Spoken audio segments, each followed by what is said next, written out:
Bismillahirrahmanirrahim. Assalamualaikum warahmatullahi wabarakatuh. Bismillahi assalatu wassalamu ala rasulillah Muhammad abdi abdillah la hawla wa la quwata illa billah. Teman-teman yang dimuliakan oleh Allah subhanahu wa ta'ala, patut kita bersyukur kepada Allah subhanahu wa ta'ala atas berbagai limpahan nikmat yang telah Allah berikan kepada kita. Salawat salam semoga terlimpah pada junjungan kita Nabi besar Muhammad sallallahu alaihi wasallam. Teman-teman sekalian, yang perlu dan harus kita jalani bersama dalam struktur hidup dan kehidupan adalah sesungguhnya yang dikatakan manusia saja itu memiliki ketidakberuntungan. Maknanya adalah merugi. Manusia itu merugi. Manusia yang bagaimana? Manusia yang tidak memiliki dasar dan tambahan keimanan. Di dalam surat Al-Asr diungkapkan, wal as innal insana lafi husrin illa, sesungguhnya manusia itu berada dalam kerugian. Ilal ladzina amanu, dan orang-orang yang beruntung itu adalah orang-orang yang beriman. Jadi kalau kita ingin menjadi manusia yang plus beruntung di hadapan Allah Subhanahu wa taala adalah tumbuhkan dan kokohkan keimanan di dalam diri, jiwa, dan perilaku. Kenapa harus demikian? Karena iman itu mencakup pada 3 hal: akarnya, batangnya, dan buahnya.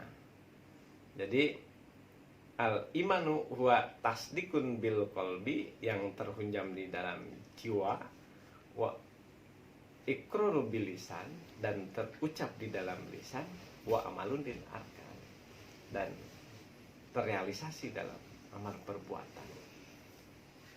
Iman kepada siapa? Nah, tentunya adalah iman kepada sang pemilik langit dan bumi serta semua yang ada di dalamnya ataupun isinya. Ini yakini bahwa alam semesta, galaksi, dan semua yang ada di dunia dan sekitarnya ini ada yang menciptakan. Siapa? Yakni adalah Yang Maha Kuasa, Sang Pencipta. Nah, ini harus yakini di dalam jiwa kita bahwa itu betul adanya, dan itu juga terrealisasi dalam kita dan juga bisa diamalkan dalam keseharian kita. Amalannya bagaimana? Semua yang dititahkannya dijalani. Lisannya, asyhadu alla ilaha illallah, aku bersaksi bahwa tidak ada Tuhan kecuali Allah Subhanahu wa ta'ala. Ini iman itu adalah 3 sisi, yang satu dengan yang lainnya memiliki keterikatan. Kalau kita hanya di hati saja beriman tanpa terucap, saya yakin bahwa pencipta langit dan bumi adalah Yang Maha Kuasa, tapi tidak bersyahadah, tapi tidak mentaati semua perintahnya, maka keimanannya tidak sempurna. Itu yang pertama. Keimanan kepada yang lain yang ada dalam kehidupan manusia, yakni makhluk-makhluk yang lain sebagai utusan, makhluk yang lain sebagai bukti tentang adanya Yang Maha Kuasa, adanya malaikat, adanya kitab, adanya rasul, adanya hari kiamat, adanya qada dan qadar. Itu adalah rangkaian kehidupan yang akan dijalani oleh setiap manusia, dan itu ada dalam asana kehidupan kita sepanjang perjalanan peradaban. sejak zaman Nabi Adam sampai sekarang dan juga di masa yang akan datang, tentang malaikat sebagai utusan dari Allah Subhanahu wa Ta'ala untuk melaksanakan tugas-tugasnya yang taat, yang tidak pernah membangkang, tentang makhluk lain yang pembangkang, tentang manusia yang memiliki banyak kelebihan dari A sampai Z, tentang akal sehat, nafsu, dan juga pikiran, serta bentuk tubuh yang sempurna. Itu semua diatur, diurai. Dan tentang Rasul yang menyampaikan risalah-risalah dari Yang Maha Kuasa. Ini harus diyakini, harus diungkapkan, dan harus dijalani semua aturan kehidupan dan perintahnya. Dan juga tentang hal-hal yang gaib, bahwa sesuatu yang belum ada nanti akan terada, itu sudah digambarkan di dalam Al-Quran. Beriman kepada hal-hal yang gaib, termasuk adalah hari kiamat, adanya qada, adanya qadar, dan yang lainnya. Ini penting ya. Jadi kalau kita ingin menjadi manusia yang tidak merugi, beriman. Beriman yang bagaimana? Beriman yang komplit ya. Nanti bisa diurai, bisa diceritakan, bisa ditanyakan, bisa didiskusikan, atau ditanyakan kepada para ahli, pada ulama, para pakar keagamaan ya. Dalam hal ini adalah tentang agama Islam.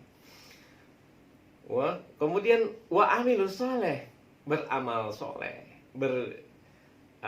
kinerja, beribadah ya, sesuai dengan dasar keimanan tadi.